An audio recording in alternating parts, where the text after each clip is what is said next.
The density of water is measured as ratio of mass to volume, and relative density is the ratio of density of substance to density of fresh water.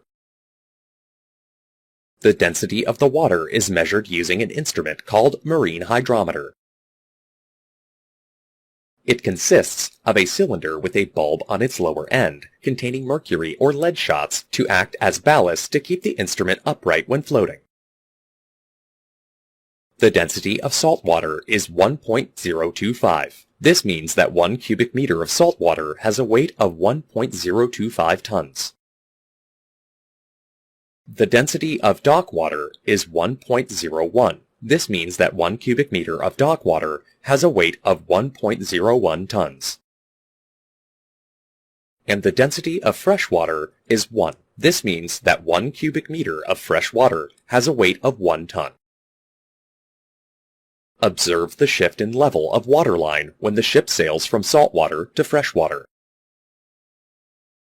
The change in the draft of the ship when it moves from saltwater to freshwater, or vice versa, is called freshwater allowance. Consider a ship sailing from freshwater to saltwater. You can measure the freshwater allowance for this ship in millimeters. It is given by the ratio of displacement of the ship in salt water and the product of the constant 4 and the tons per centimeter. Dock water is neither fresh nor salty, and its relative density is between 1 and 1.025 grams per cubic centimeter.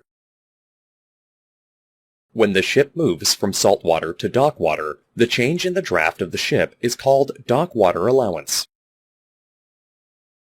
When loading in dock water, the ship immerses its load line by the dock water allowance, so that when it goes to sea, the ship will rise to the appropriate load line.